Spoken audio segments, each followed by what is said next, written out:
The times ahead will be radically different from those we've experienced in our lifetimes, though similar to many times in history.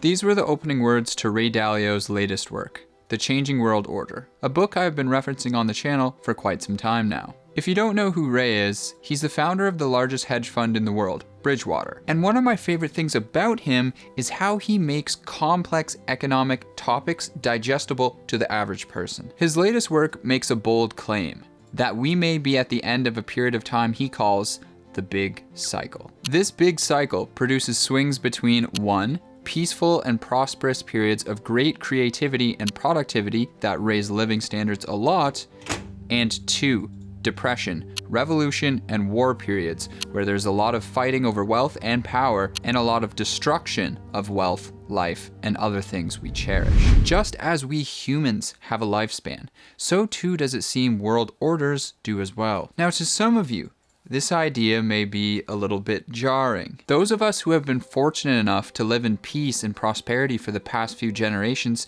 typically take it for granted that these periods of time don't last forever. In fact, if we go back over the past 500 years, we find the ruins of multiple world empires who have collapsed. A few years back, Justine and I spent some time in the Netherlands. We walked the streets of Amsterdam and marveled at its beauty. But little did I know that these historic canals contained a story which tells us much about why the world is the way it is today. You see, in the 17th century, the Dutch were a rising power.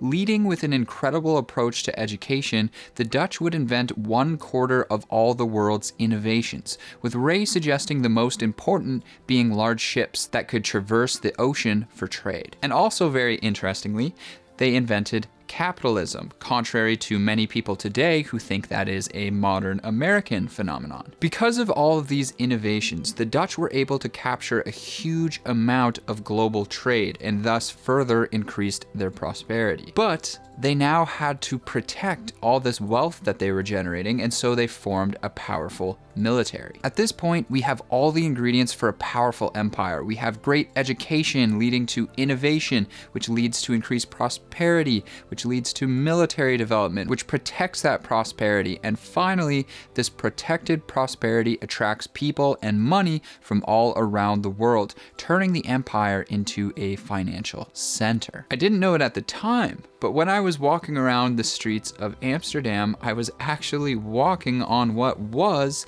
the financial center of the world in the 17th century. And because it was the financial center of the world, it began to control something very important: the global reserve currency. A world reserve currency is the currency that most of the world uses to trade. So today, that would be the US dollar. But back in this period of time, it was actually the Dutch guilder. And because most people wanted to use this currency for trade, they also wanted to save this currency, thus making it a storehold of wealth. This creates a huge advantage for the empire that controls the world's reserve currency. And really, you can think of the world's reserve currency like a crown. Whoever controls it controls most of the power around the world. Part of the reason it's a huge advantage is because if you control the world's reserve currency, you can never run out of money. And that's because you can create more of the currency. This means you can always pay your debts and spend more money than everyone else. Today, you might have heard some talk about money printing. Well, this is exactly what is being talked about, and this has occurred in many previous empires of history. But while the ability to print money is a boon, every rose has its thorn. For reasons that we'll explore in a moment, the Dutch Empire would eventually fall, and the British Empire would rise to replace it. And then, in a similar pattern, the British Empire would fall, and the United States would rise to replace it. Reflecting back on my visit to Amsterdam now, it's strange to look at that city and think that was once this center of power, because now the world is completely different. And I think that right there is what makes this subject so challenging to deal with. The idea that our world could change so drastically over a relatively short period of times, and that a drastic change like that could happen again in our lifetimes. If the times ahead will truly be radically different than those we've experienced in our lifetimes thus far, then I think to me, it makes sense to be open to exploring other avenues from an investment perspective. And one of those avenues is today's sponsor, Masterworks. So funny enough, I talked about Masterworks in a few videos back, and I'm sure if you guys have been watching, you know that as well. But anyway, after talking about it in that video, my dad thought that it sounded really interesting, so he decided to call them and try and learn more about it. And as they were chatting on the phone, the guy goes, "Hey, wait a minute, did you say your last name was Antonioni?" My dad was like, "Yeah." And he's like, "Is Steve Antonioni your son by any chance?" And my dad was like, "Yep, that's him." We thought that was kind of funny. But anyway, before I get too ahead of myself here, let me explain what Masterworks is. Masterworks is a company that is democratizing the ability to invest in contemporary art. This is important because contemporary art is an asset class that's normally only accessible to the ultra wealthy, and that's because many of these art pieces sell for millions of dollars. And that means that this return on your money, a 164% outpace of the S&P 500 since 1995, was only available to the ultra wealthy. But not anymore, because Masterworks does something really cool. They allow you to purchase shares in a contemporary art piece. Aha! So the same way that we might buy shares of Apple instead of trying to buy the entire company, we can buy shares in artwork instead of trying to buy the whole multi-million-dollar piece. The process is super easy to get started. They have a wonderful website that's very simple to navigate. And what's really cool is that you have two options when it comes time to actually selling your shares. You can either sell your shares to another member in the same way that you might sell shares of stock to someone else over the stock market, or you can wait until Masterworks actually sells the art piece, and at that point you're going to get your proceeds relative to the amount of shares that you purchased in that artwork. So if you think exploring new avenues might be something that you want to consider given how our world could be changing, then check out the link in the description down below and you'll be put on priority access so that you can browse the current offerings. Thanks to Masterworks for sponsoring this video, and shout out to whoever spoke to my dad. Okay, so I spoke about this idea of a big cycle, right? And how the Dutch Empire and the British Empire all passed through the rise and fall of this big cycle. But what exactly is this cycle, as Ray calls it, and where are we currently in it? The big cycle is a period of time lasting roughly 250 years, and on either side of it, there's a transition window of about 10 to 20 years. The cycle typically begins following a major conflict that kind of shakes up the power structure of the world, and then basically a new winner is crowned. And because this new world order is very powerful, I mean, that's the reason why they won whatever conflict happened, no one wants to challenge them for a period of time. And this creates a period of peace and prosperity. During this period of peace that this creates, the new world order becomes a center of trade, and eventually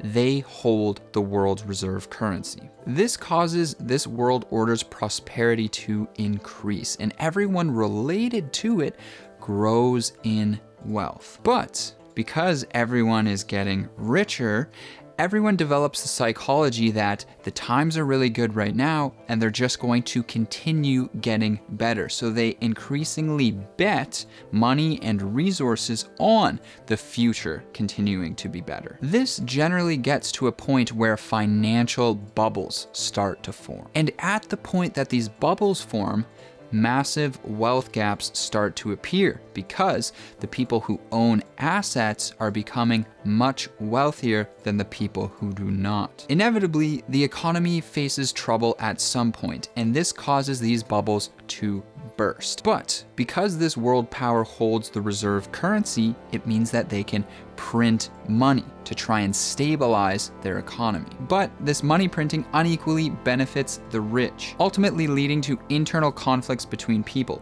arguing over wealth, politics, and equality. This conflict becomes so pronounced that it eventually leads to a revolution, either peaceful or violent. And what happens is that this causes the wealth and power to be redistributed in some way. And all while this is going on, the current world order is declining in power relative to rising world orders. Taking advantage of this opportunity, a rising world power then generally challenges the current world order through some type of war, either economically or physically. If the rising power is successful in their challenge, then they become the new world order, and the cycle begins anew. So that's a bird's eye view of this archetypal big cycle that has played out like clockwork over history, as Ray Dalio puts it. And hearing some of those aspects of the big cycle, you may think to yourself, well,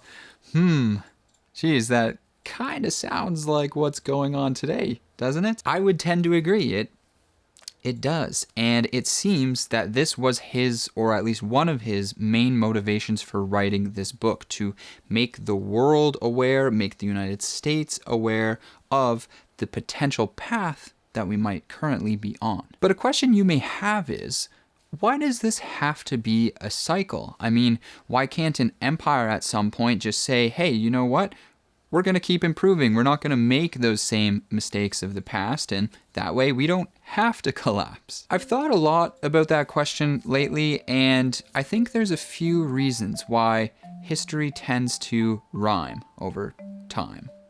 First of all, I think cyclicality is embedded in our world whether we like it or not. Whether we look at our lifespan, the turning of the seasons, or even a ball tossed into the air, there is a rise and a fall, a growth and destruction that takes place. And this growth and destruction is very important, as nature teaches us. Take demographics, for example. I mean, as the generations change, as one falls and a new one rises, that's kind of the only way that ideas can die in our society, and it basically forms the fertile soil of that new young generation to plant new hopeful ideas in, and so that those ones can attempt to grow. But I think this rolling over of our generations over time also plays into the big cycle, because over time we lose our memories. What I mean by that is, think about our war veterans, for example. Eventually they will all pass away, and we will have no living memory anymore of the horrors of war at that scale. This is very dangerous, because from that point forwards, no person will know what that was truly like. All we'll have is writings, recordings, audio, video, but will that be enough from stopping us to make a terrible mistake again in the future? In this way, I think the 250-year period of the big cycle coincides with enough generations rising and falling that you lose too much of that living memory of those very pivotal moments in history. And this can cause you to repeat actions of the past that you don't have any living memory of anymore. But more than that, I think there's another reason why the cycle forms. Historically, a rising world power would be copying the current world power, right? Because they must be doing something right.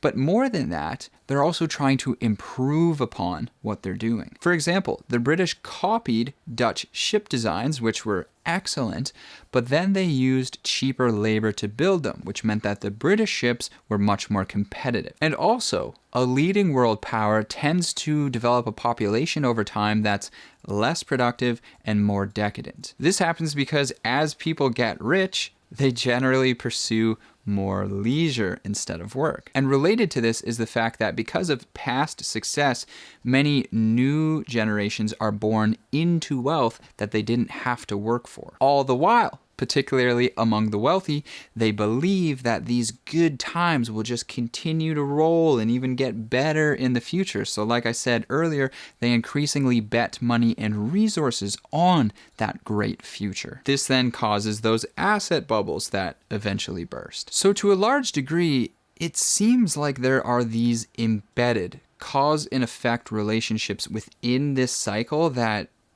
make it very, very hard to break free from. So I guess the main question we now face is, do the fruits of success truly sow the seeds of future demise? But on that note, I think I would like to remind us all of something.